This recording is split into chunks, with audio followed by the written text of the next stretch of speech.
ICOA कैसे किया indexation? 2 lakh का असेट था क्या? 2 लाख का असेट है। कौन सी ईयर में लिया था? फाइनेंशियल ईयर 9-10 में ट्रांसफर किया है। Transfer of year of transfer क्या है? 9-10। तो 9-10 का CII कितना है? 148। ठीक है, तो ये कितना हो गया?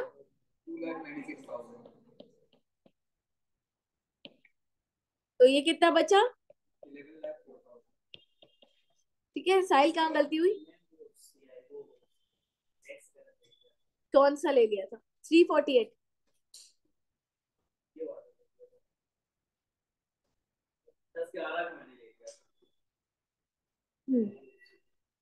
ठीक है। क्या? जिस साल ट्रांसफर हुआ है, ठीक है, देखो, अक्वायर कब किया गवर्नमेंट ने? मार्च 2010 में। तो कौन सा ईयर हो गया ये? 9-10। ठीक है, तो 9-10 is the year of transfer. तो हम ऊपर CII किसका लेंगे? ईयर ऑफ ट्रांसफर का, 9-10 का। ठीक है। और एनहांस कंपनसेशन में तो अपन को लेना है FVOC कितना मिला। जितना मिलता है उतना टैक्सेबल हो जाता है। अच्छा, ये कौन से प्रीवियस ईयर में मिला? ये प्रीवियस ईयर 25-26। ठीक है, तो ये प्रीवियस ईयर 25-26 में टैक्सेबल होगा। कितना मिला? 2.5 लाख ही मिला। उसमें से लीगल एक्सपेंस माइनस करेंगे 6,000। तो ये कितना हो गया? 2 लाख। COA माइनस नहीं करेंगे क्योंकि ऑलरेडी हम पूरा COA ऊपर माइनस कर चुके हैं। ठीक है, क्लियर है क्या? अच्छा, एग्जाम में अगर ये क्वेश्चन आता है तो सिर्फ ये सोल्यूशन नहीं, नोट्स भी डालने पड़ेंगे। एक नोट कौन सा डलेगा?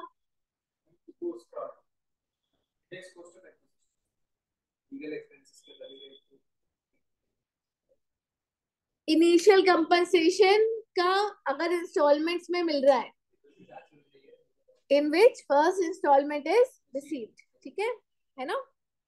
तो एक ये वाला तो नोट डालना ही पड़ेगा। क्लियर है क्या? है ना?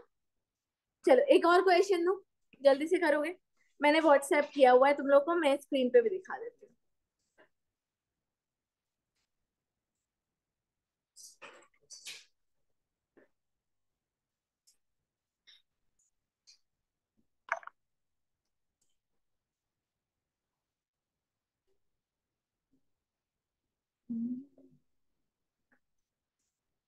ये एग्जाम में आया हुआ क्वेश्चन है।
कंपल्सरी एक्विजिशन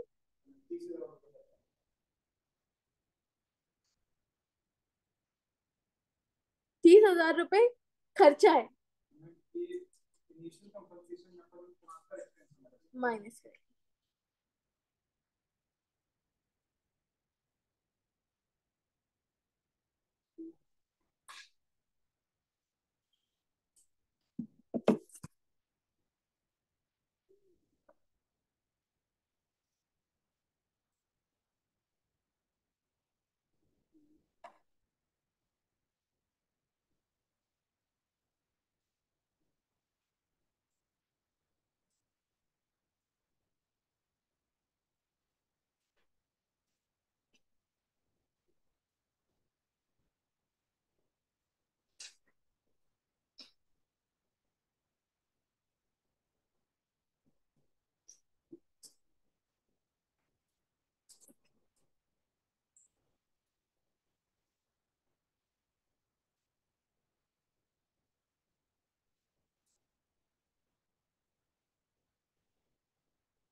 तो लॉस आ जाएगा, क्या दिक्कत है?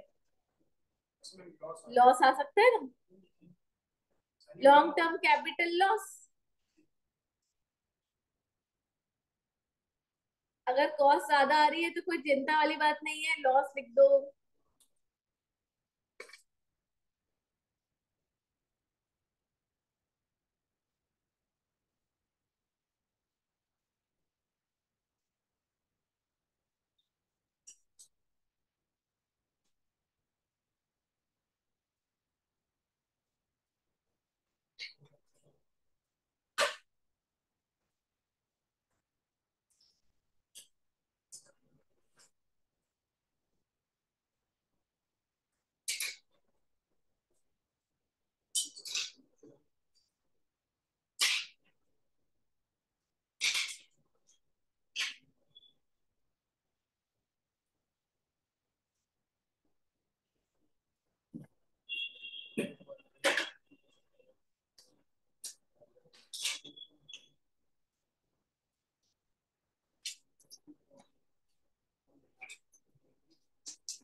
हो गया।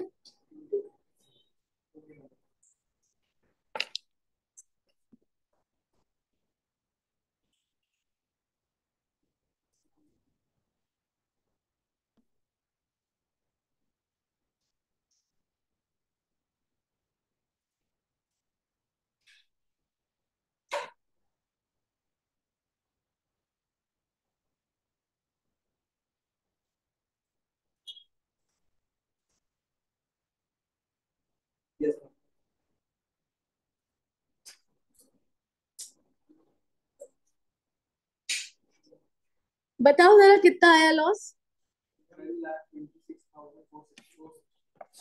12,26,460।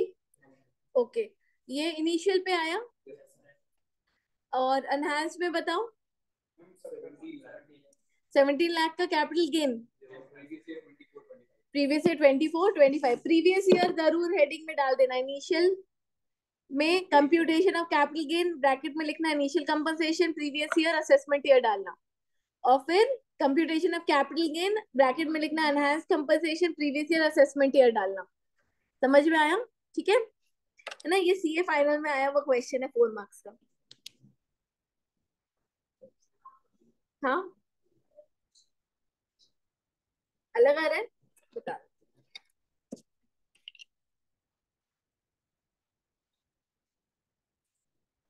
बेटा एफबीओसी कितना लिया?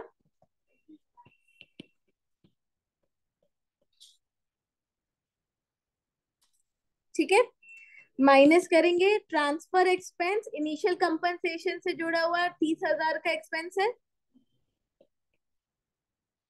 1970। ठीक है, माइनस आईसीओए। ठीक है, कितनी थी कॉस्ट? 12 लाख थी। CII of the year of transfer, कौन से ईयर में ट्रांसफर हुआ है? अक्वायर किस साल कर लिया गवर्नमेंट ने?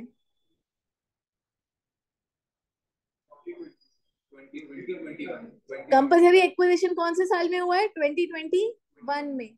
यहाँ पे कंफ्यूजन है।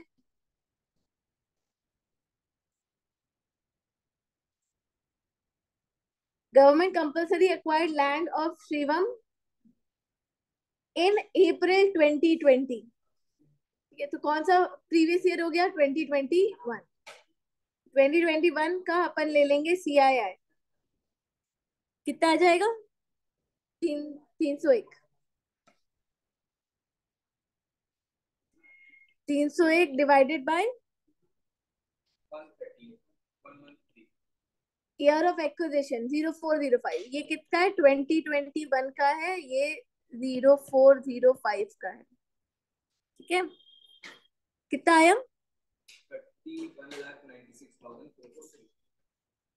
460। तो ये ज्यादा है, तो नेगेटिव आ जाएगा।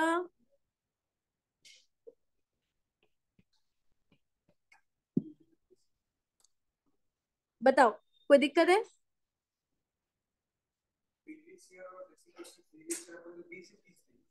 नहीं, अपन कंप्यूटेशन कौन सी ईयर में कर रहे हैं? Previous year. पे किस साल करना है? ईयर ऑफ टैक्स नहीं, 2021 में एक्वायर किया। कंपनसेशन कब मिला? फर्स्ट इंस्टॉलमेंट इनिशियल का 23 में ना, तो 23-24 हो गया, तो प्रीवियस ईयर 23-24 में ये कंप्यूटेशन बना रहे हैं। समझ में आया? ठीक है, कंप्यूटेशन 2021 से बना के नहीं रख लेंगे। जिस साल मिलेगा, जिस साल टैक्स पे करना होगा उसी साल कंप्यूटेशन बनाएंगे। ठीक है, कि ये इस साल का लॉस आया है 23-24 का। ठीक है, अब इस लॉस का क्या होगा? ये किसी और इनकम के साथ सेट ऑफ हो जाएगा। अभी अपन को इस एसएससी की बाकी इनकम्स के बारे में पता नहीं है, और अगर कोई भी और इनकम नहीं होगी तो ये कैरी फॉरवर्ड हो जाएगा आगे अगले साल में। तुम लोगों को प्रीवियस ईयर कौन से में 24-25 में गेन हो रहा है उसके साथ सेट ऑफ हो जाएगा, जाके आगे 8 सालों तक कैरी फॉरवर्ड कर सकते हो लॉस को। ठीक है, हाँ हाँ, जिस साल टैक्स पे करना है वो वाला साल डलेगा यहाँ पे। समझ में आया? ठीक है, चलो अभी कंपल्सरी एक्विजिशन से जुड़ी हुई एक बात और बची हुई है, उसको करते हैं। ठीक है, लिखो, नोट लिखो।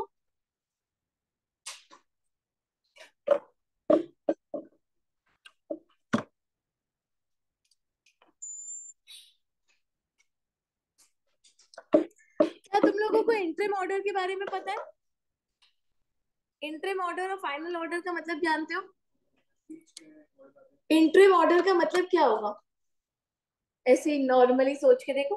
हाँ बेटा, नहीं, इंटरिम ऑर्डर कोर्ट का। देखो, पहले तो इंटरिम ऑर्डर और फाइनल ऑर्डर का मतलब जानते हैं। ठीक है बेटा, मान लो कि कोर्ट केस किया है है ना, और जज को भी पता है कि ये केस लंबा चलेगा, ठीक है। बट सामने वाला बहुत ज्यादा गरीब है, या उसका घर कंपल्सरीली ले लिया गया है, उसके पास रहने को भी घर नहीं है, पैसे नहीं है, तो कोर्ट चाहता है कि उसको थोड़े बहुत पैसे तो मिल जाए, भले फाइनल ऑर्डर कब आए, बाद में आए, ठीक है। तो कोर्ट एक इंटरिम ऑर्डर, मतलब फाइनल ऑर्डर पास करने से पहले एक इंटरिम ऑर्डर पास कर देता है, और उसमें कुछ कंपनसेशन एसएससी को दिलवा देता है, ठीक है, कि भाई केस चलता रहेगा, है ना, हम अभी तुम्हें कंपनसेशन थोड़ा बहुत दिलवा देते हैं, बाद में जब फाइनल ऑर्डर आएगा तो ये जो इंटरिम ऑर्डर में कंपनसेशन मिला ये बढ़ भी सकता है और ये कम भी हो सकता है, तो कम हो गया तो वापस भी करना पड़ेगा तब। समझ में आया? ठीक है। इंटरिम ऑर्डर मतलब बीच में अभी फाइनल ऑर्डर आने से पहले वाला। समझ में आया क्या? ठीक है। अब अगर इंटरिम ऑर्डर के तहत आपको कुछ भी कंपनसेशन मिला है तो वो आपके हाथ में टैक्सेबल तब होगा जब फाइनल ऑर्डर आ जाएगा। समझ में आया? फाइनल ऑर्डर आने से पहले वो इंटरिम ऑर्डर वाला कंपनसेशन टैक्सेबल नहीं होगा, क्योंकि अमाउंट चेंज हो सकता है ना। मुझे अगर 5 लाख रुपए मिल गए, है ना, अब फाइनल ऑर्डर 4 साल बाद आया और फिर कोर्ट ने बोल दिया कि नहीं 2.5 लाख ही मिलने चाहिए थे, तो मुझे 2.5 लाख क्या करने पड़ेंगे? वापिस करने पड़ेंगे, और 2.5 लाख मेरे पास टैक्सेबल हो जाएंगे। समझ में आया? तो कौन से ईयर में टैक्सेबल होगा? फाइनल ऑर्डर मिला है, ठीक है। समझ में आया? तो इसको लिखो,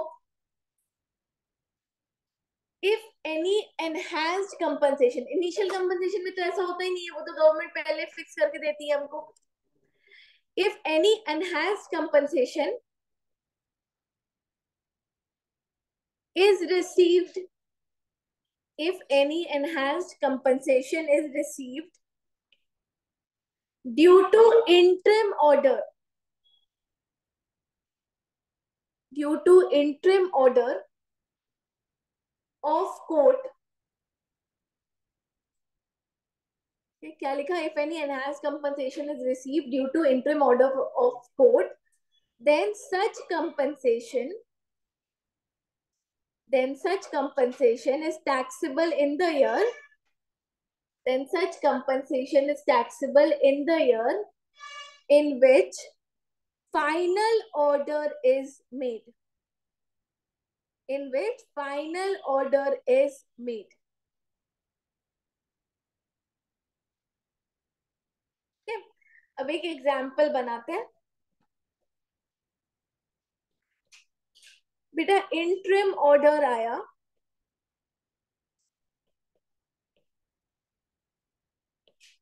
प्रीवियस ईयर 2021 में, ठीक है, और कंपनसेशन हमें मिल गया 5 लाख रुपए, ठीक है। कौन से ईयर में मिला बेटा? प्रीवियस ईयर 2021 में ही ये कंपनसेशन मिल गया इंटरिम ऑर्डर के तहत, ठीक है। अब इसका फाइनल ऑर्डर पास हुआ, इसी अपने रेलेवेंट प्रीवियस ईयर को ले लेते हैं 23-24 में, ठीक है। और जो फाइनल कंपनसेशन डिसाइड हुआ है, ठीक है, वो हुआ ₹8 लाख मान लो, है ना। अब बेटा ये जो 5 लाख रुपए जो कि रिसीव कब हो गए थे? प्रीवियस ईयर 2021 में, ठीक है। ये कब टैक्सेबल होंगे? कौन से प्रीवियस ईयर में? जिस साल फाइनल ऑर्डर आया।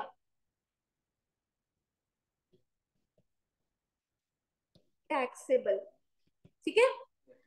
ये जो बचे हुए 3 लाख हैं ये कब टैक्सेबल होंगे? अगर मान लो ये प्रीवियस ईयर 25-26 में रिसीव हुए,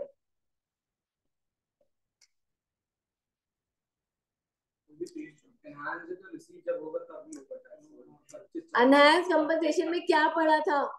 जब मिलता है तब टैक्सेबल होता है। सिर्फ इंटरिम ऑर्डर के केस में क्या हुआ है, जो इंटरिम ऑर्डर का कंपनसेशन मिला है वो कब टैक्सेबल होगा? जब फाइनल ऑर्डर आ जाएगा, ठीक है। बट जो नहीं मिला है वो तो तभी टैक्सेबल होगा जब जब मिलेगा। समझ में आया? तो ये कौन से ईयर में टैक्सेबल होगा?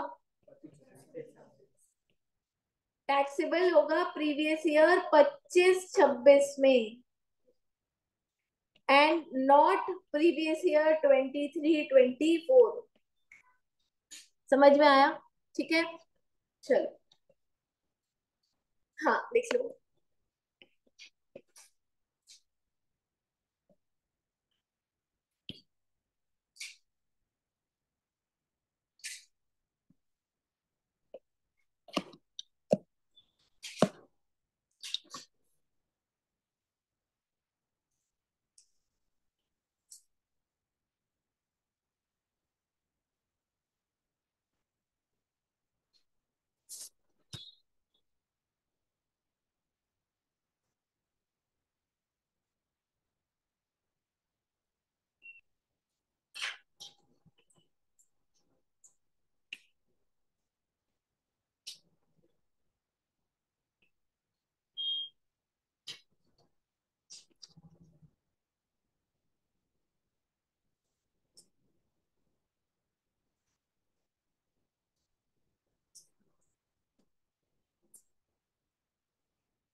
हो गया? हाँ, एक छोटा सा नोट और डालो, ठीक है।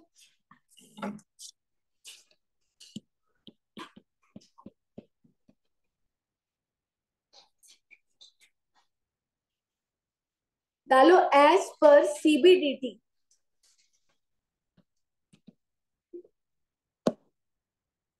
इररेलेवेंसी थोड़ी सी बात है, बट लिख लेते हैं अपन। As per CBDT, if compensation received is exempted, if compensation received is exempted as per section 96 of the right to fair compensation and transparency. हाँ, बोर्ड में भी लिखा है बेटा, transparency in the land acquisition, comma,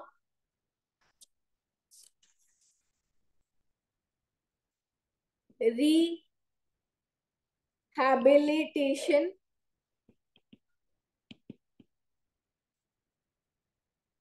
and resettlement act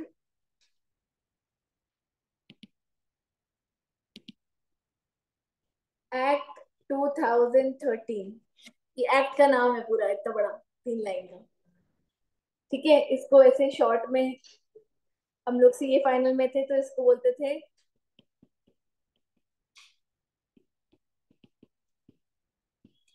Rafat Lal.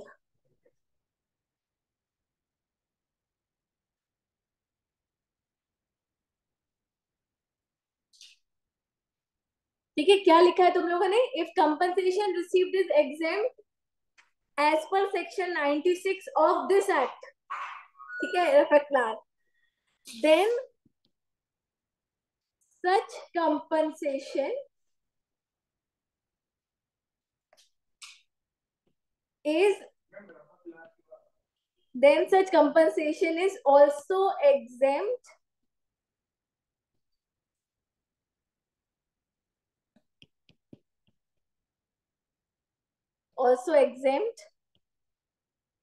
under income tax act।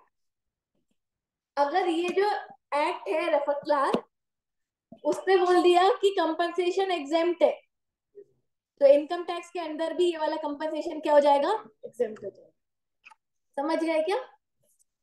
इतनी सी बात है। चलो अब कुछ एक और चीज देख लेते हैं अपन फटाक से। एक सेकेंड। हेलो, क्लास ले रही हूँ। हेलो, क्लास ले रही हूँ, व्हाट्सएप कर दी।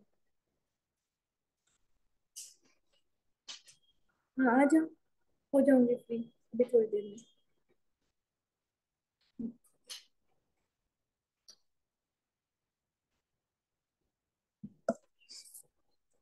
अपन क्या पढ़ रहे थे? जो 2 टॉपिक्स अपन ने आखिरी में पढ़े हैं, conversion of capital asset into stock in trade, और दूसरा कंपलसरी एक्विजिशन ऑफ प्रॉपर्टी। ठीक है, ये दोनों कौन से केसेस हैं?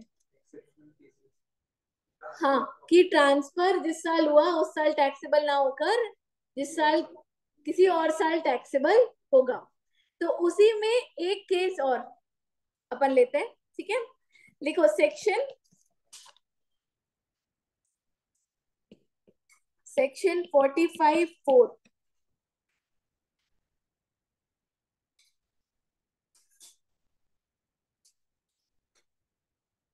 नहीं, एक सेकेंड, 4 तो अपना वो था ना, ये इसका 1 ही होगा सेक्शन।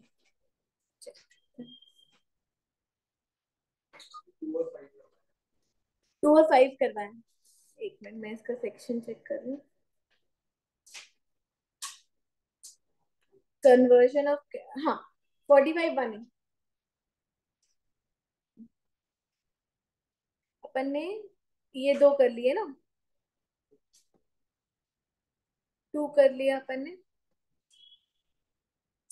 5 भी कर लिया, ये 1 बचा हुआ है, वो कर लेते हैं। देखो बेटा, वैसे तो अगर कोई एसेट डिस्ट्रॉय होता है, डैमेज होता है, ठीक है, तो वो ट्रांसफर माना ही नहीं जाता। अपन ने ट्रांसफर की डेफिनेशन लिखी, उसमें लिखा था कि एसेट अगर डिस्ट्रॉय हो गया तो ट्रांसफर माना जाएगा नहीं। ठीक है, बट अगर कुछ केसेस में असेट डिस्ट्रॉय या डैमेज हो रहा है और इंश्योरेंस क्लेम मिल रहा है, ठीक है, तो ये वाला सेक्शन बोलता है कि उसको ट्रांसफर माना जाएगा, पर हम तुम पे ज्यादती नहीं करेंगे, तुम्हारा असेट डिस्ट्रॉय हुआ है, ठीक है, तो हम टैक्सेबल किस साल करेंगे, जिस साल तुमको इंश्योरेंस क्लेम मिलेगा, ठीक है। अगर असेट डिस्ट्रॉय या डैमेज हो रहा है कुछ केसेस में और इंश्योरेंस क्लेम मिल रहा है, ठीक है, तो ट्रांसफर माना जाएगा, पर टैक्सेबल कब होगा, जब इंश्योरेंस क्लेम मिलेगा, ठीक है, समझ में आया, ठीक है। और एफवीओसी में क्या लोगे, कॉमन सेंस लगाओ, इंश्योरेंस रिसीट, अगर असेट मिल गया तो मतलब जैसे इंश्योरेंस कंपनी ने मेरा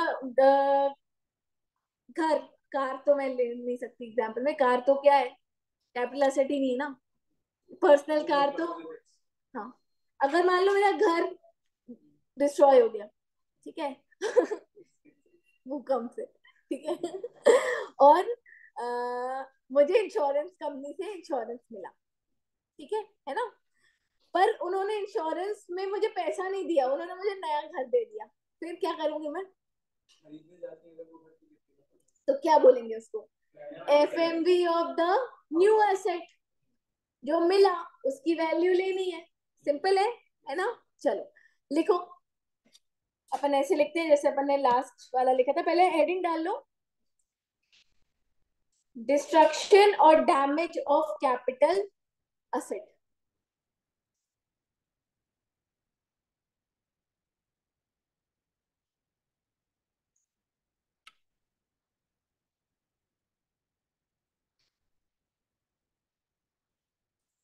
पहले लिखो कि डिस्ट्रक्शन और डैमेज कब ट्रांसफर माना जाएगा, ठीक है, लिखो destruction is not treated as transfer, destruction is not treated as transfer, but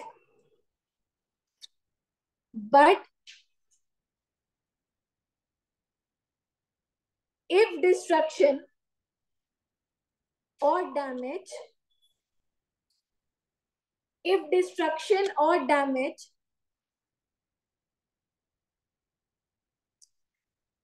of capital asset,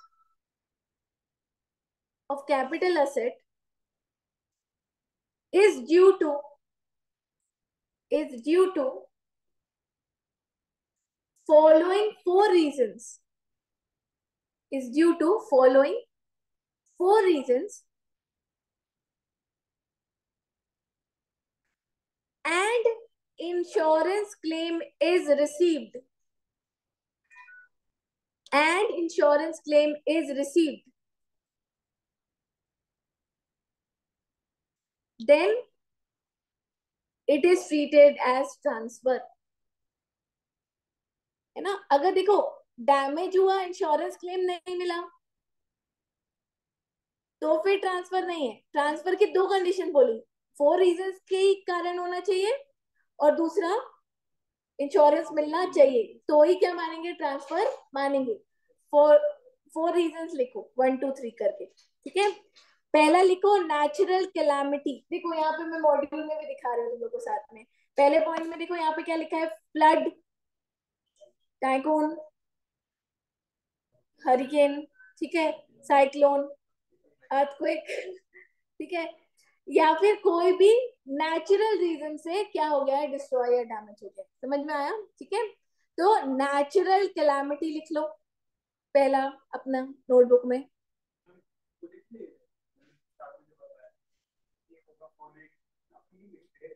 क्या,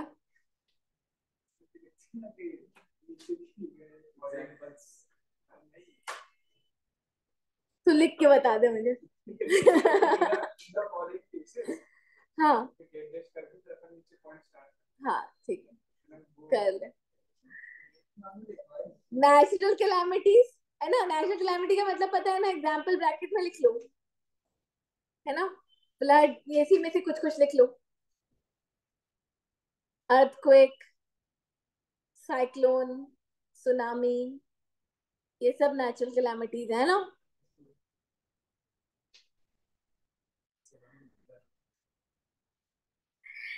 सेकेंड रीजन लिखो राइट, राइट, हाँ, यहाँ पे सिविल डिस्टरबेंस लिखा है, राइट और सिविल डिस्टरबेंस एक ही चीज हुई है ना। कुछ लोग लड़ पड़े, उन्होंने पब्लिक प्रॉपर्टी डिस्ट्रॉय की, तो पब्लिक प्रॉपर्टी में आपकी प्रॉपर्टी भी आ गई बेटा। इसके बाद लिखा है एक्सीडेंटल फायर और एक्सप्लोजन, ठीक है, तो लिख लो फायर और एक्सप्लोजन अपनी नोटबुक में, सिर्फ फायर और एक्सप्लोजन, है ना, इसमें जैसे सिलेंडर फट गया, एक्सप्लोजन, ठीक है। और आखिरी लिखो an enemy, enemy action, enemy, हाँ, दुश्मनों का अटैक, एनिमी अटैक भी लिख सकते हो ब्रैकेट में, एनिमी एक्शन मतलब एनिमी अटैक, है ना। श्रीनगर, जम्मू कश्मीर, यहाँ पर होता है भाई, है ना, वहां से हमला होता है तो घर डिस्ट्रॉय हो जाते हैं लोगों के, ठीक है। तो ये 4 रीजंस है, समझ में आया। इन 4 रीजंस के कारण, हाँ बेटा, कोई इंश्योरेंस करता नहीं होगा, महंगा पड़ता होगा, ठीक है। तो यार मतलब बाहर वाले की बात कर रहे हैं कि नॉर्मल आपसी में किसी का चल रहा हो तो उसका भी मिल जाएगा। आपसी में एनिमी नहीं, हमारे देश का एनिमी, ठीक है, जैसे वॉर वॉर चल रही है तो वैसा। ऐसा नहीं कि आपके एनिमी ने आपका प्रॉपर्टी डिस्ट्रॉय, वो नहीं बेटा, एनिमी मतलब देश का एनिमी, ठीक है, क्लियर है ना। तो ये 4 रीजंस हैं। ये समझ में आ गया कि डिस्ट्रक्शन कब ट्रांसफर माना जाएगा। अब नीचे लिखो, नीचे ऐसे लिखो, ईयर ऑफ, पहले लिख लो in above case, in above case year of transfer कौन सा है बेटा, जिस साल डिस्ट्रक्शन हुआ, तो ईयर ऑफ ट्रांसफर क्या माना जाएगा, year of destruction.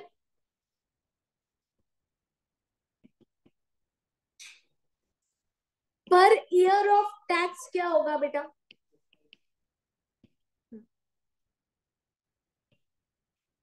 Year in which insurance claim receive.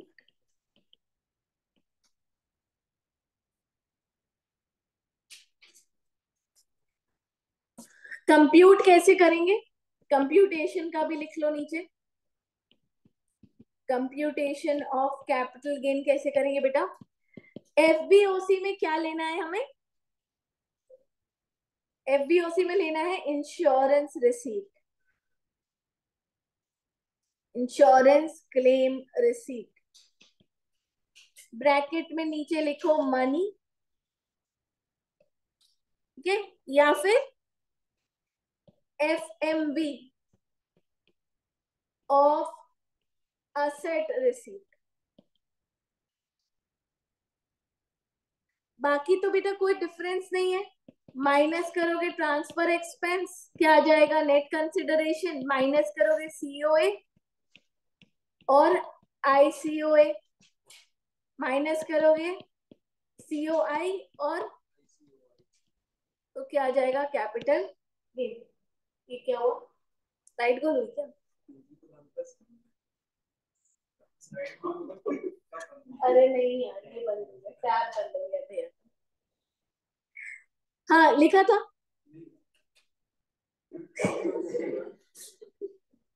एफबीओसी में माइनस करो ट्रांसफर एक्सपेंस, नीचे लिखा था ब्रैकेट में money slash FMV of asset receipt, FMV of asset receipt, ठीक है। और फिर नीचे वही सेम चीज लिखनी है ना। एफबीओसी में से क्या माइनस करोगे, ट्रांसफर एक्सपेंस, तो क्या आ जाएगा, नेट कंसिडरेशन। उसमें से दो चीजें माइनस करोगे, सीओए और सीओआई, तो क्या आ जाएगा, कैपिटल गेन। बस वो लिख लो।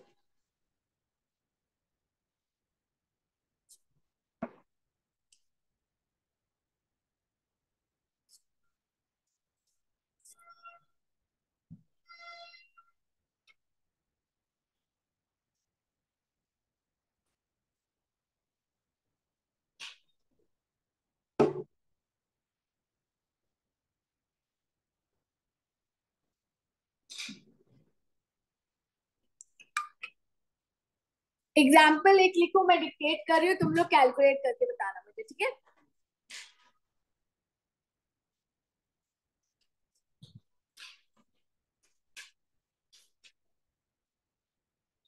ठीक है, लिखो, आर्या अक्वायर्ड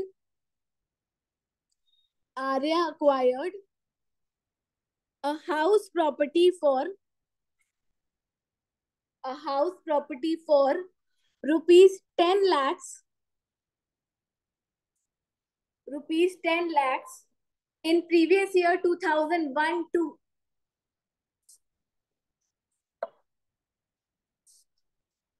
ठीक है, on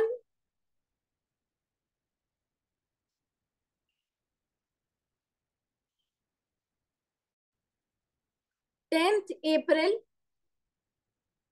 on 10th April 2001,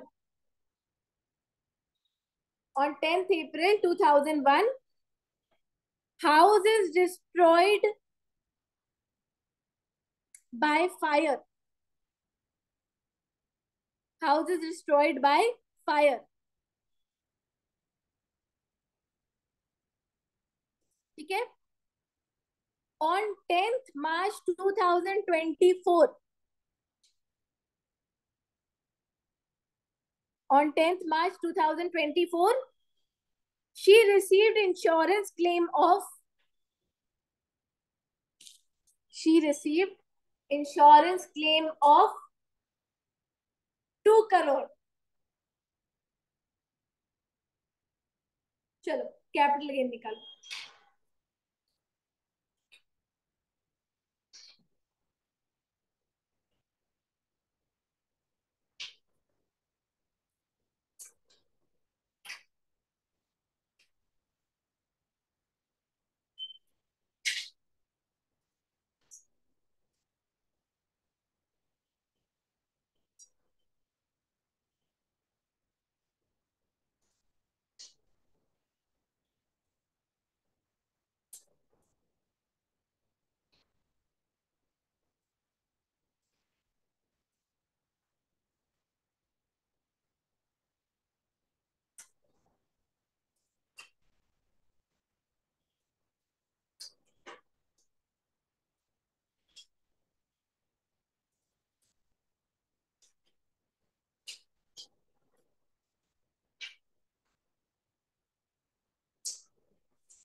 index cost of asset जो है वो अपन को जैसे कि अपना 10 अप्रैल 2001 को डिस्ट्रॉय हो जाता है, 10th April 2000। अरे मैंने गलत बोल दिया क्या? अरे उसी साल कैसे डिस्ट्रॉय हो जाएगा यार? 21 बोलना चाहती थी मैं। अरे मैं अपने मन से बना रही हूँ ना यार, चेंज कर ले, कोई बात नहीं। आईसीयू है, चेंज करेगा ना बस। तो इसमें तो आईसीयू आएगा ही ना, कॉस्ट ऑफ एक्विजिशन आएगी। हाँ तो बस कॉस्ट ऑफ एक्विजिशन चेंज कर ले।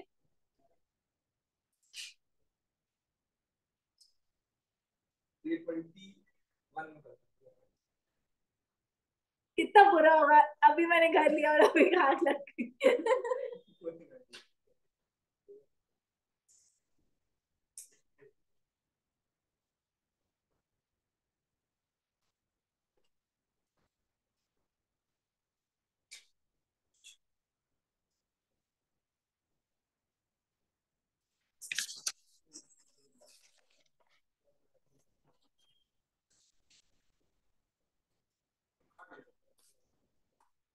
आ गया। 1,68,30,000।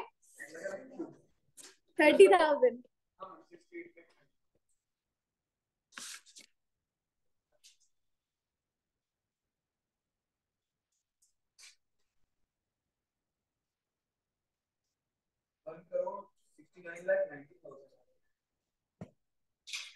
एफवीओसी में कितना लिया?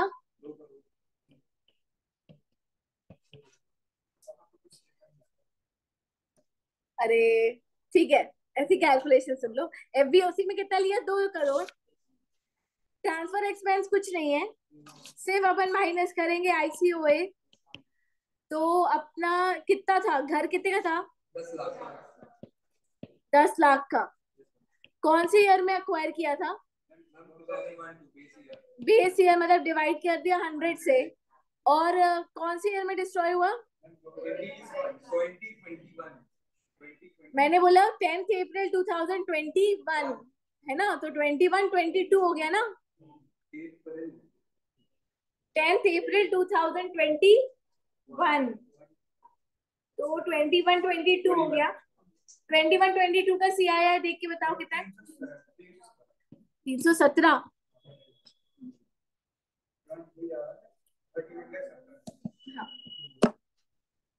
समझ गए हो? हाँ। तो ये 3 केसेस हैं जिसमें अपन को ईयर ऑफ ट्रांसफर में टैक्स नहीं लगाना है, किसी और साल में लगाना है। ठीक है, एक छोटा सा इसका भी समरी बना लेंगे 3 केसेस का। ठीक है, खुद से बना के लाओगे।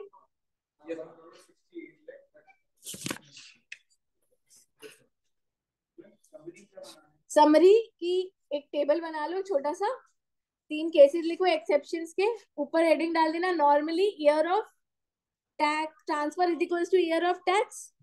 ठीक है, but in the following 3 cases, तो 1 2 3 ईयर ऑफ ट्रांसफर लिख दो, ईयर ऑफ टैक्स लिख दो। ठीक है, तुम्हारा समरी तैयार हो जाएगा। तो ये अपने 3 केसेस कंप्लीट हुए। अब कल अपन कुछ और स्पेशल केसेस पढ़ेंगे, मतलब ये इसके अलावा।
हाँ।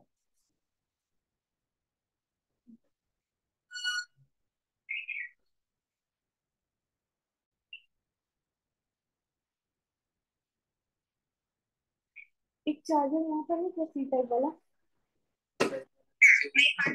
दोनों ही नीचे हैं। पासवर्ड चेंज हो गया है?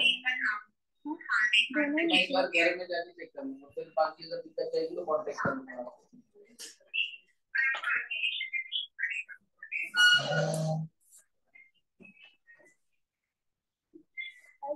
श्रद्धा, यहाँ का बोर्ड कन्वर्जन सर की क्लास यहाँ लगानी पड़ेगी, सर की क्लास यहाँ लगानी पड़ेगी। टीवी को अच्छा, पीछे राउटर करके तो मेरा रोड बोर्ड रोड मेन करवा दूँ। अच्छा,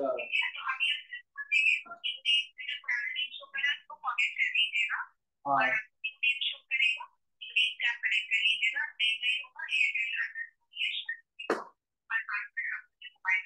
ठीक है। मेरा टिफिन नीचे ही है तो मैं नीचे ही जा रही हूँ। ओके ओके, नहीं यही चीज के कारण मैं 4 दिन से परेशान था। आपको बहुत बहुत शुक्रिया।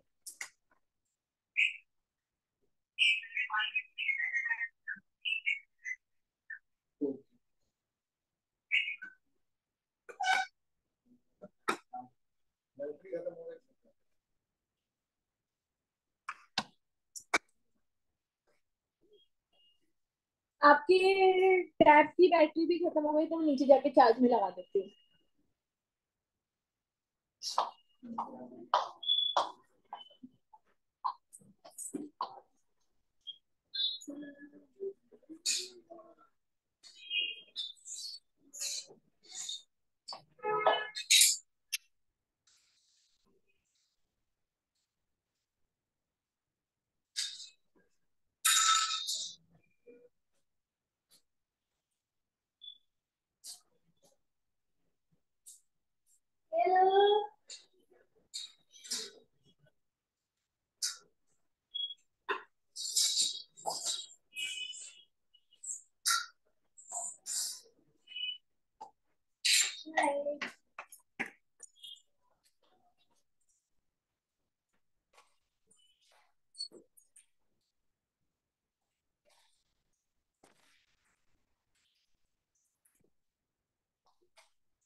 यार थकी हुई हूँ मैं।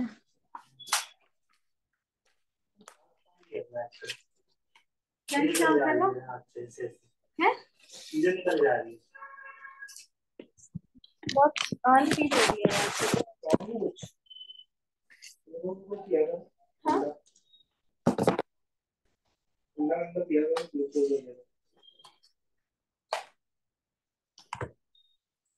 हाँ टेस्ट हो गया होगा ना, होना तो था। नहीं अभी सोनोग्राफी बची है ना मेरी। नहीं सोनोग्राफी नहीं, वो जो पाउडर किया था। हाँ वो हो गया, सही आया वो। यूरिन इन्फेक्शन आया था बहुत ज्यादा। हाँ थोड़ा कम पी रही हूँ, कोशिश तो कर रही हूँ। बाकी वो तो एंटीबायोटिक का डोज तो खत्म हो गया, 7 दिन का दिया था उसने। वो ले लो ना, क्रैनबेरी जूस पी सकती हो। क्रैनबेरी जूस वो आता ही कहाँ है ओरिजिनल, वो इतना घटिया आता है वो। ऑर्गेनिक ऑर्गेनिक कहाँ आता है?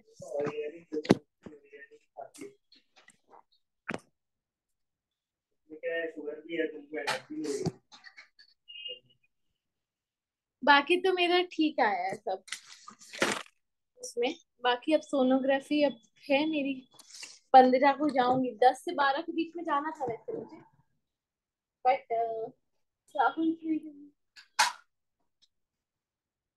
हीमोग्लोबिन थोड़ा सा लो साइड में है मेरा, 12 से 15 होना चाहिए, 11.7 है।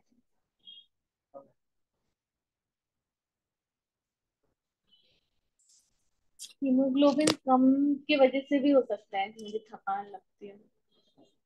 और ये पता नहीं आरबीसी इंडाइसिस में एमसीएचसी क्या है, वो भी मेरा लो है। डॉक्टर को दिखाया? हाँ दिखा, कुछ नहीं बोली वो तो, यूरिन इन्फेक्शन की बस दवाई दी उसने। मेरे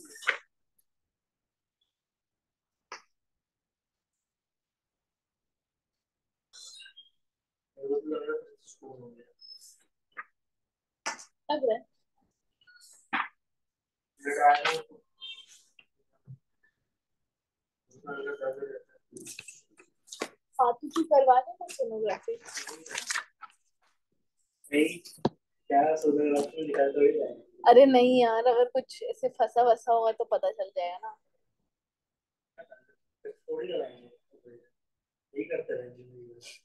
हर 2 साल में सब्सक्रिप्शन ले ले सब चीज में। मेरे को बहुत। दवाई अच्छा आ रहा है, लेते हुए जाऊंगा ये वाले ही सीरियसली जब भी आती है। होम्योपैथिक से भी बोलते हैं कि आराम मिल जाएगा। अपन इतने डिसिप्लिन है ही नहीं कि मतलब हम कैसे खा रहे हैं। 3 टाइम, 3 टाइम मेरे को पानी पीना याद नहीं रहता। खाना खाना भूल जाता हूँ एक टाइम। वो स्टोन एनालाइज नहीं करवाया था उस टाइम? कैल्शियम तो कैल्शियम से क्यों बन रहा है? क्या पता, ये देखो ये वाइट हो गया है, कैल्शियम जिंक की कमी हो गई है, और उससे बन रहा है। पूरा कैल्शियम स्टोन में चला जा रहा है तेरा, लगता है। वैसे मेरे को ये दिक्कत नहीं होगी, मतलब तो पेन है, ये दिक्कत समझ में एक्सरसाइज भी करता हूँ ना, खिसकता रहता हूँ। फिर दिखा दे एक बार, सोनोग्राफी तो करवाएगी। स्टोन पहना तूने हेल्थ वाला? क्यों नहीं पहना? वो हेल्थ के लिए ही है। बोलते हैं क्या हो गया करके। चुप रहा कर तू, पहन लेना उसको फिर से।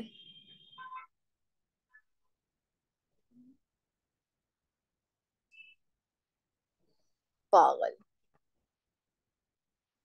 वो उससे बात की जो नंबर दिया था मैंने तेरे को? अरे मैंने तेरे को एक नंबर दिया था ना, प्रॉपर्टी के लिए, राइट टाउन की प्रॉपर्टी के लिए। चल देख, व्हाट्सएप चेक कर।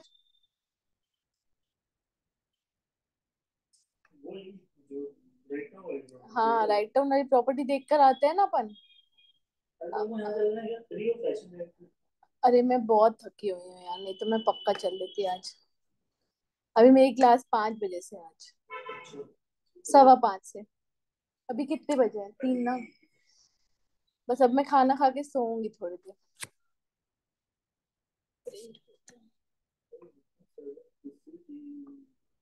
साढ़े 3:30 बजे सो जाऊंगी।